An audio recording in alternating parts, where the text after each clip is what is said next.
मुखिया, कौन मजबूत मुखिया, ऐसा जो डिक्टेटरशिप करे, ऐसे मुखिया की जरूरत नहीं है कांग्रेस पार्टी को। कांग्रेस पार्टी को ऐसा मुखिया चाहिए जिस मुखिया के सामने सब बोल। ठीक है विमल जी, आपको जवाब देना चाह रहे हैं, जल्दी से निवान जी और रमन का रुख करेंगे एक एक रिएक्शन के लिए। विमल जी आपका रिएक्शन, उसके बाद दोनों गेस्ट के पास जा रहा हूं मैं जी।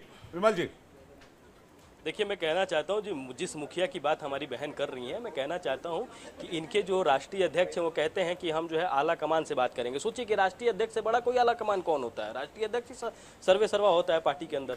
लेकिन आप देखिए कि राष्ट्रीय अध्यक्ष जब कहे कि हम जो है आला कमान से बात करें, इसका मतलब ये है कि राष्ट्रीय अध्यक्ष जो इनके पार्टी के वो सिर्फ और सिर्फ एक रिमोट कंट्रोलर है। मुखिया अभी आप लोगों की फाइट चलती रहेगी, लेकिन आज रुझानों पर बात करते हैं। जल्दी से एक रिएक्शन निवान जी से लेते हैं, उसके बाद तमन्ना के पास चलेंगे ब्रेकिंग सेंटर, वहां पर तमन्ना के पास ब्रेकिंग न्यूज है। लेकिन निवान, आप लोगों के लिए रुझान में और जो स्थिति दिख रही है वो अच्छी रिपोर्ट तो नहीं है। देखिए, तो रुझान है, हमें पूरी उम्मीद है कि हम हरियाणा और जम्मू कश्मीर दोनों विधानसभाओं में एंट्री करेंगे। सर, इसी रुझान पे ढोल नगाड़े पिट रहे हैं, लड्डुएं बट रहे हैं। आपके दफ्तर में भी कुछ लड्डू आ जाएंगे, आप लोग अलायंस का हिस्सा हैं। लेकिन आप कह रहे रुझान है, वहां पर सरकार बनाने के लिए समीकरण तैयार हो रहे हैं। नहीं, हमारे दफ्तर में तो रोज लड्डू बनते हैं सर। हम जब सरकार को आईना दिखाते हैं तो हमारे दफ्तर डेली लड्डू बनते हैं। लेकिन शायद आज नहीं बन रहे होंगे, यही नहीं, आज इसी पर चर्चा कर रहे थे। हम लड्डू उन कार्यकर्ताओं के लिए बांटेंगे जिन्होंने इतनी दिन रात मेहनत करी हरियाणा में। ग्राउंड पे हमने बहुत मेहनत करी हरियाणा में। हम 2 साल से दिन रात मेहनत कर रहे हैं हरियाणा में। हमने सरकार को एक्सपोज किया हरियाणा में, मुद्दों की राजनीति पर लेके आए हैं।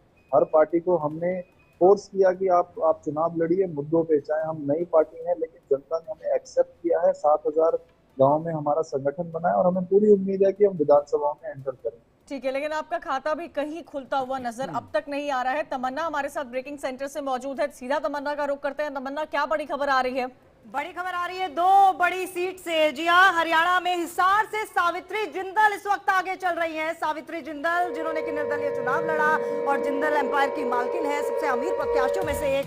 गढ़ी सांपला से, जैसा कि माना जा रहा था, भूपेंद्र सिंह हुड्डा आगे चल रहे हैं। यानी कि 2 सीटों के जो रुझान अभी आ रहे हैं वो बड़ी प्रिडिक्टेबल माना जा रहा था कि सावित्री जिंदल आगे हैं और भूपेंद्र सिंह हुड्डा जो है वो गढ़ी सांपला से आगे हैं। 2 वीआईपी सीट्स के इस वक्त मैं आपको ब्रेकिंग न्यूज दे रही हूं। यानी कि एक बार फिर से बता दूं, गढ़ी सांपला से भूपेंद्र सिंह हुड्डा आगे चल रहे हैं। हरियाणा से हिसार से सावित्री जिंदल आगे चल रही हैं, जो कि निर्दलीय चुनाव लड़ी थी। और ओवर टू यू।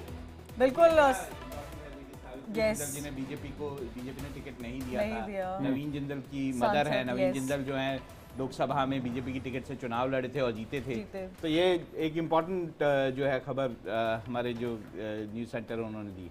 राजनीतिक परिवार रहा है, रसूख परिवार रहा है। सावित्री जिंदल एशिया की one of the richest lady कही जाती है। इन सब के बीच में बड़ा अपडेट है जो अभी टैली है वो एक बार आपको फिर से बता देते हैं। कांग्रेस 57 सीटों पर हरियाणा में आगे चलती हुई नजर आ रही है, भाजपा 22 सीटों पर। वहीं बात जम्मू कश्मीर की जाए, प्रेम कुमार जी, भाजपा सबसे बड़ी मेजर बिगेस्ट पार्टी के तौर पर अब तक निकल कर आ रही है, 28 सीटों पर आगे बढ़ती हुई नजर आ रही है। आपको क्या लगता है जो अदर्स हैं, क्या उसके साथ मिलकर, क्योंकि मंथन तो लगातार भाजपा अब जम्मू कश्मीर पर ही कर रही होगी, क्या आपको लगता है कोई चांसेस भाजपा की बनती हुई नजर आ रही है? इस फिगर में भी कोई चांसेस नहीं है। सबसे बड़ी पार्टी एनसी है और एनसी ही रहेगी। आप देखिए 33 और 12 अब दिखा रहे हैं, 45 तो हो गया, 46 का बड़ा फिगर होता है मैजिक फिगर, तो उस 48 मान लीजिए, अगर 5 एमएलए इंक्लूड कर लें तो 48 तक पहुंचना होगा। तो बीजेपी के लिए कोई चांस नहीं है। कहां से अलाइज लाएंगे? कोई वो जनता ने मौका ही नहीं छोड़ा है कि जोड़ तोड़ की सियासत हो।